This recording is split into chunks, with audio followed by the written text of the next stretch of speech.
10th board से exam देने वाले हो, आंसर चाहे जितनी मर्जी अच्छे से लिख कर आ जाओ, आंसर शीट इस तरीके से ब्लैंक माना जाएगा और 95% तो कभी नहीं आएंगे। और जो पास होना चाहते हैं ना, भूल जाओ कि आप पास भी हो पाओगे।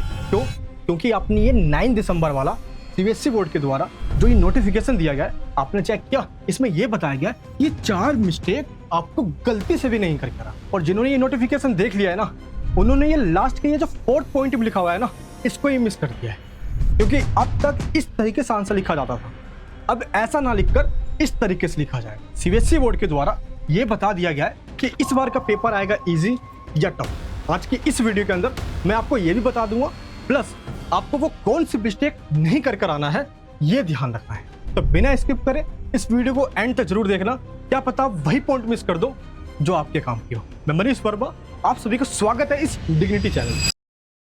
कॉलेज में पढ़ाई करने वाले 6.5 लाख स्टूडेंट्स को यही आएगा एग्जाम में क्वेश्चन देकर हर साल उनको पास करवाते हुए आए हम। प्लस जो ओपन स्कूलिंग में अपनी पढ़ाई कर रहे हैं 4 लाख से ज्यादा स्टूडेंट्स को पास करवाते आ रहे हैं। और देख सकते हो इन वीडियोस के कमेंट्स के अंदर भी स्टूडेंट्स यही बता रहे हैं कि जो बताया वही एग्जाम में आया। और सच बता रहा हूँ, इस वीडियो के एंड में ये पूरा बंडल पकड़ा दूंगा। इस बार बोर्ड्स एग्जाम जो क्लास 10th का देने जा रहे हैं ना 2026 में, इस बार आपका एग्जाम अब तक का सबसे बेहतरीन एग्जाम होने वाला है। पता है क्यों कह रहा हूं मैं? सबसे पहले आप ये देख लीजिए जो इस नोटिफिकेशन में बताया गया। पहला पॉइंट इसमें क्या बताया गया? पैटर्न चेंज कर दिया गया है। इसका पैटर्न, क्वेश्चन पेपर का पैटर्न, जिसमें सबसे पहले ये बताया गया है कि साइंस एंड सोशल साइंस का एग्जाम पैटर्न चेंज हुआ है। दैट मींस अगर आप साइंस एग्जाम दोगे तो उसमें टोटल 3 सेक्शन होंगे। Section A biology, section B chemistry और सेक्शन सी फिजिक्स।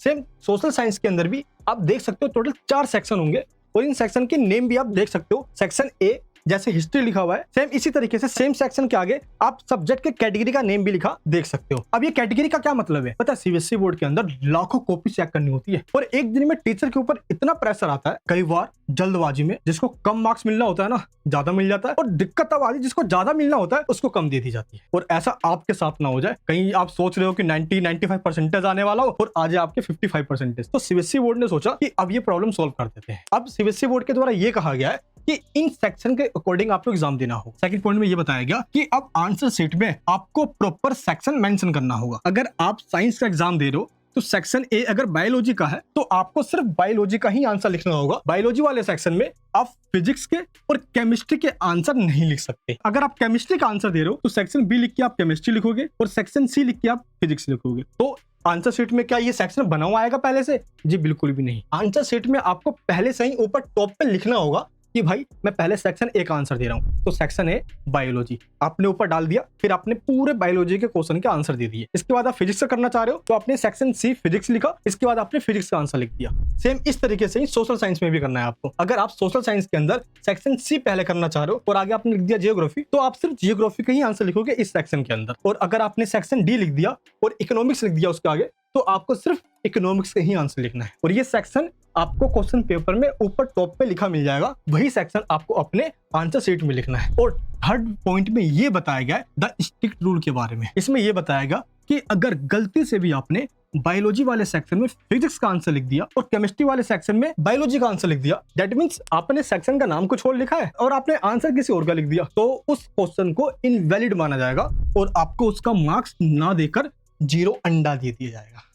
ये ध्यान रखना। इसलिए आपको मैंने कहा कि चाहे जितने मर्जी अच्छे से आंसर लिख कर आ जाओ, आंसर ब्लैंक माना जाएगा अगर आप ये मिस्टेक करके आ रहे हो तो इसका आपको प्रॉपर ध्यान रखना है। और 4th पॉइंट में तो ये बताया गया है कि नियम तोड़ने पर पेनल्टी लगेगी। पेनल्टी कुछ यूं है कि अगर आपने ये सोचा ना कि बाई चांस गलती से आपने आंसर लिख दिया, आपको पता तो था लेकिन बाय मिस्टेक आपने आंसर लिख दिया, अब क्या करोगे? तो ध्यान रखना कोई और ऑप्शन नहीं है। सीबीएसई ने साफ मना कर दिया है कि हम उस आंसर को चेक ही नहीं करेंगे जिसके आपको 0 मार्क्स मिलेंगे। दूसरी बात, अगर रिजल्ट आ गया और आपको लगा कि आपके मार्क्स कम आ गए हैं उस गलती की वजह से कि आपने आंसर अलग अलग सेक्शन में लिख दिए, तो ध्यान रखना रीएवल्यूशन भी आप नहीं करवा सकते। सीबीएसई ने साफ मना कर दिया है, तो ये मिस्टेक आपको बिल्कुल नहीं करना। अच्छा है, 5वां रूल पता क्या बताया सीबीएसई ने? सीबीएसई के द्वारा कहा गया कि ये गलती वो बोर्ड्स एग्जाम में ना कर दे, इसलिए प्री बोर्ड्स के अंदर एक्सपेरिमेंट करने के लिए सभी स्कूल्स को कहा गया है कि प्री बोर्ड में ही क्यों ना सेक्शन लिखवा के उसी सेक्शन में आंसर लिखवाया जाए, जिससे कि आप, हाँ सच बता रहा हूँ, आप फैमिलियर हो जाओ। अब एक चीज आपको मैं बताऊं, इस बार बोर्ड का एग्जाम जो होने वाला है उसमें सबसे ज्यादा इंपॉर्टेंट होने वाला है आपकी आंसर राइटिंग। पता आपने पूरे साल कितना पढ़ा डजंट मैटर। अब आप 3 घंटे में एग्जाम में कैसे आंसर लिख कर आ रहे हो, टीचर्स आपको बस इससे जज करने वाला है। एक बार आप इस आंसर शीट को देखो, अगर आप टीचर होते हैं तो कैसा चेक करते करते हैं। मैं सच बता रहा हूँ, बड़ा गुस्सा आता है इसको देखकर, क्योंकि भाई आंसर शीट में आंसर ही इस तरीके से लिखा गया है। सीबीएसई बोर्ड ने कहा है कि ऐसा किसी को नहीं लिख कर आना। आप पता आपको कैसे लिखना है? अगर आप थ्योरी का आंसर लिख रहे हो ना, अगर न्यूमेरिकल्स नहीं है, न्यूमेरिकल्स में तो आपको स्टेप बाय स्टेप इस तरीके से आंसर देना होता है, एंड में आंसर को बॉक्स में बंद करना होता है। लेकिन थ्योरीज वाले में, जैसे साइंस में, बायोलॉजी में, केमिस्ट्री में एंड सोशल साइंस में, आपको आंसर हमेशा पॉइंट्स में देना है। अगर 4 मार्क का क्वेश्चन है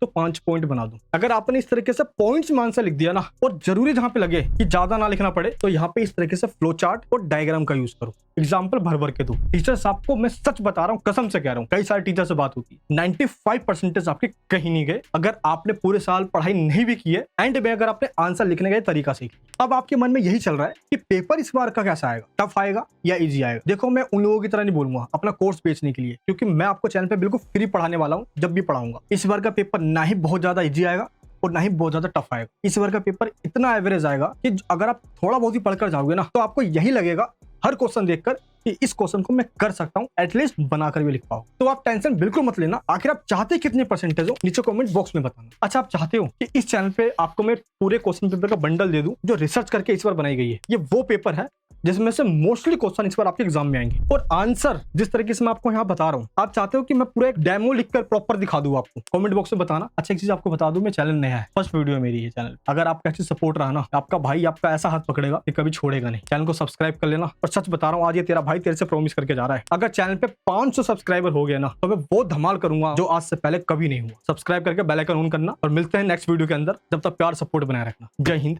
जय भारत।